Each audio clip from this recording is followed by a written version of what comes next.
Wabarakatuh.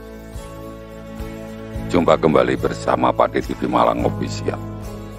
Mudah-mudahan kali ini kita sehat, tidak kurang suatu apapun, dan senantiasa mendapatkan lindungan dari Allah Subhanahu wa Ta'ala. Tetap semangat dan jangan lupa bersyukur atas segala apa yang telah kita dapatkan. Saudaraku, kali ini saya akan memberikan sebuah cerita tentang kisah seorang dosen yang bercerita kepada mahasiswanya. Saudaraku, di sebuah kampus, seorang dosen laki-laki yang sudah cukup berumur ini lagi bercerita tentang sebuah kejadian. Ceritanya seperti ini. Di suatu negara yang dekat dengan negara kita, pada suatu hari terjadi kebakaran besar di sebuah hotel. Waktu itu kebetulan ada sepasang suami istri yang lagi menginap di hotel tersebut. Mereka berdua pun berlari menuju helikopter yang memang ada di puncak gedung hotel tersebut. Tetapi ketika mereka sudah sampai di puncak gedung tersebut, helikopter ini ternyata tinggal satu saja kursi atau tempat yang tersisa. Sementara mereka berdua. Maka dengan segera sang suami ini langsung melompat mendahului istrinya agar dia mendapatkan tempat itu. Sang istri pun terkejut. Dia hanya bisa menatap pada suaminya sambil meneriakkan sebuah kalimat sebelum helikopter tersebut menjauh. Suaminya yang mendengar apa yang diteriakkan oleh istrinya pun hanya bisa menatap dengan mata yang nanar dan dengan air mata yang mulai sudah keluar. Kejadian selanjutnya, api ini semakin membesar dan sudah dipastikan seluruh hotel ini hangus terbakar, termasuk sang istri tersebut.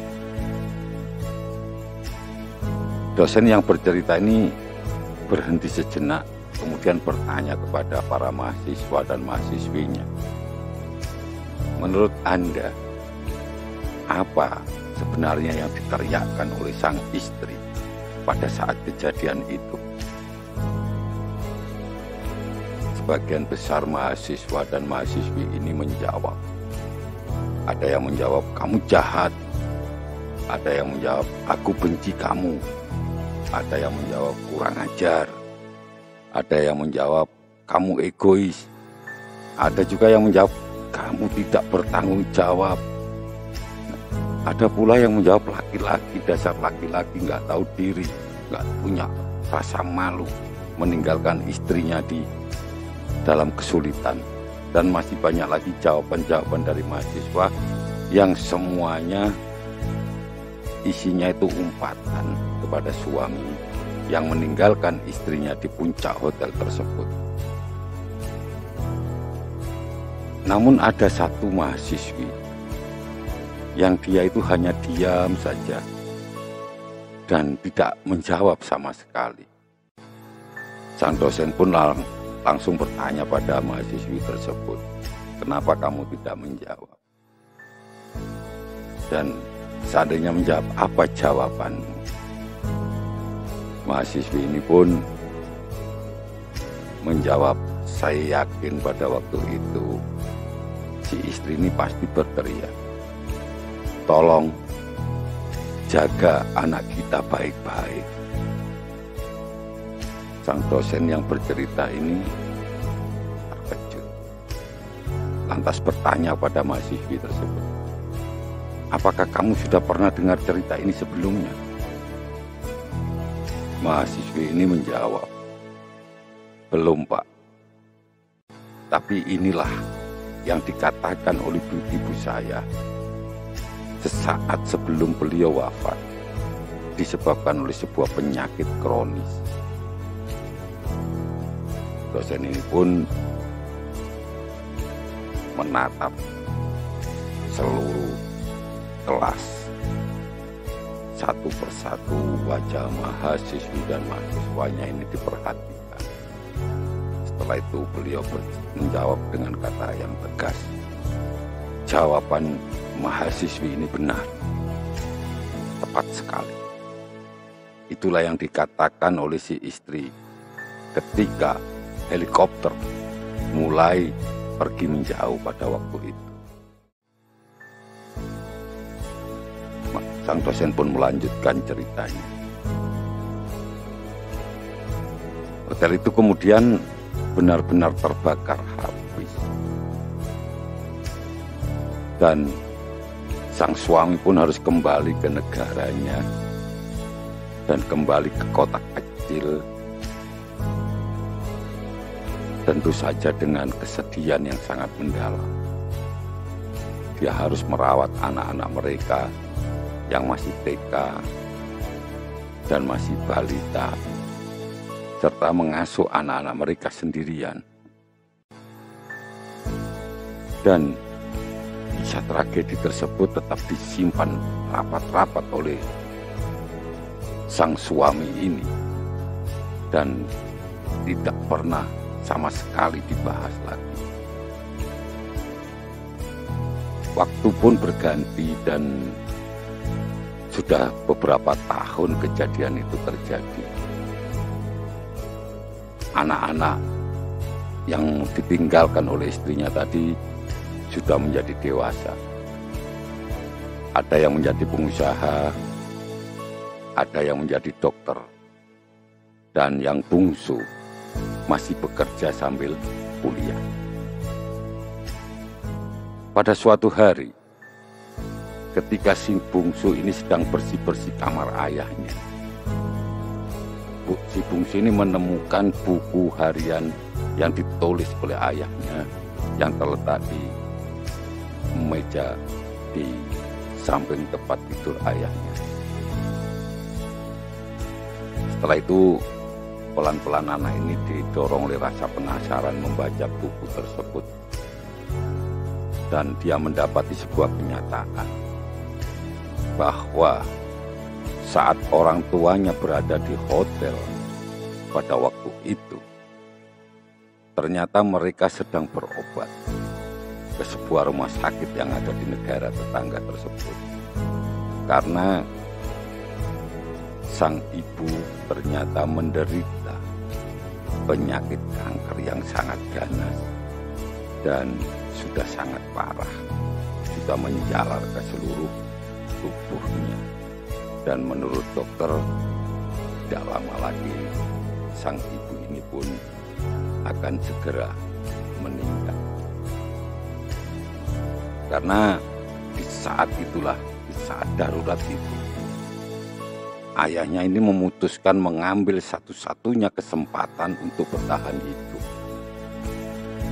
Dan di buku tersebut dia menulis, betapa aku berharap untuk sang istri yang naik helikopter itu. Istriku sayang, tapi demi anak-anak, demi generasi anak-anak kita, demi masa depan anak-anak kita, terpaksa dengan hati menangis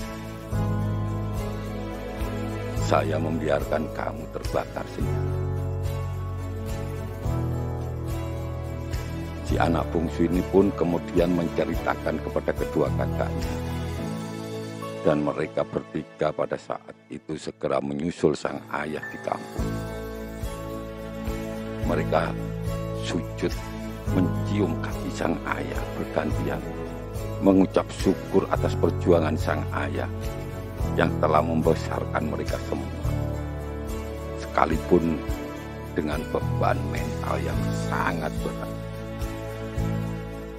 Cerita itu pun selesai dan dosen itu pun menyelesaikan ceritanya dan seluruh kelas pun terdiam. Tiba-tiba dosen itu bertanya kepada seluruh mahasiswa dan mahasiswi, siapakah sang ayah tersebut? Sang ayah itu saat inilah orang yang ada di depan Anda semua. Itulah sang ayah yang telah meninggalkan istrinya di atas gedung hotel yang terbakar. Mahasiswa dan mahasiswinya ini pun segera berlarian memeluk sang dosen. Dan mereka sadar dan mengerti tentang hikmah dari cerita yang diceritakan oleh sang dosen tersebut, bahwa kehidupan ini tidak semudah yang kita bayangkan. Kebaikan dan kejahatan di dunia ini tidak sesederhana yang kita pikirkan. Ada berbagai macam komplikasi dan alasan di baliknya yang kadang sulit untuk kita mengerti. Karena itu, jangan pernah melihat hanya luarnya saja dan kemudian langsung menghakimi, apalagi tanpa tahu dan mengerti apa-apa. Kadang-kadang mereka yang sering mentraktir kita, membayar makanan, minuman orang lain, bukan berarti kaya.